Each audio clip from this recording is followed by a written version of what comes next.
அஸ்ஸலாமு அலைக்கும் வரஹ்மத்துல்லாஹி வபரகாத்துஹு. நான் இப்போது உங்கள் முன்னிலையில் ஹஜ்ஜும் இப்ராஹிம் அலைஹிஸ்ஸலாமும் எனும் தலைப்பில் ஒரு பேச்சை உரையாட வந்துள்ளேன். தியாகத் திருநாள் உலக அளவில் முஸ்லிம்களால் கொண்டாடப்படும் முக்கிய பண்டிகையாகும். இது ஹஜ்ஜு பெருநாள் என்று அழைக்கப்படுகிறது. இறை தூதர் இப்ராஹிம் நபியின் தியாகத்தை நினைவு கூறும் முகமாக ஒவ்வொரு ஆண்டுகளும் இஸ்லாமிய நாட்காட்டியின் 12வது மாதமாக துல்ஹஜ் மாதம் 10 நாள் கொண்டாடப்படுகிறது. வசதியுள்ள முஸ்லிம்கள் ஹஜ் செய்வது என்பது அவர்களது அடிப்படை கடமைகளில் 5வது கடமையாகும். ஹஜ் செய்வது என்பது புனித பயணமாக மக்கா செல்வதாகும். இப்புனித பயணத்தின் கடைசியாவது இறைவனுக்காக பலிவிடுவதாகும். இது ஹஜ் மாதம் 10ஆம் நாள் நடைபெறும். இந்த பெருநாள் தொழுகை நடைபெற்ற பின் ஆரோக்கியமான ஆடு, மாடு, ஒட்டகம் போன்றவற்றை பலியிட்டு கொடுக்கப்படுகிறது. பெரும்பாலும் உலகம் முழுவதும் இந்த பண்டிகை தியாகத் பெருநாள் என பொருள்படும். அராபிய பதமாக ஈதுல் அல்ஹா என அழைக்கப்படுகிறது. இறைவனின் தூதர்களாக இஸ்லாமியர்கள் நம்பப்படுகின்ற நபிமார்களில் ஒருவர் இப்ராஹிம். இவர் சுமார் 4000 ஆண்டுகளுக்கு முன்பு இன்றைய ஈராக்கில் வாழ்ந்து வந்தார். நெடுநாட்களாக குழந்தை பாக்கியம் இல்லாமல் இருந்து வந்த இவருக்கு இறுதியில் இவரது 2வது மனைவி ஹாஜரா மூலம் ஓர் ஆண் குழந்தை பிறந்தது. இஸ்மாயில் என பெயரிடப்பட்ட இந்த குழந்தையின் வாலிபர்களே இன்றைய அராபியர்கள்.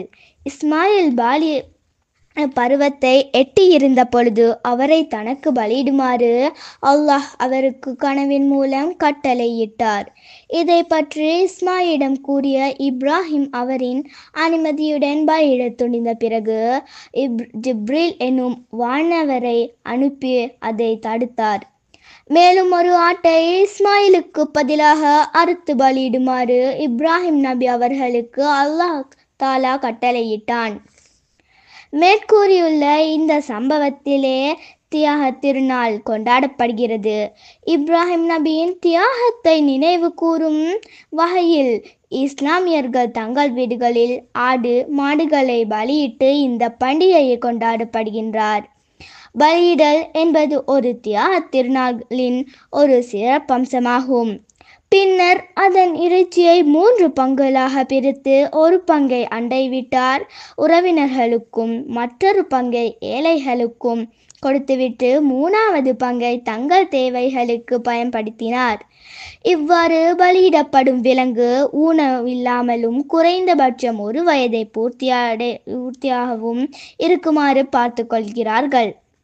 சிறப்பு தொழுகை நடைபெற்றுவதும் தியாக திருநாளின் முக்கிய அம்சமாகும்.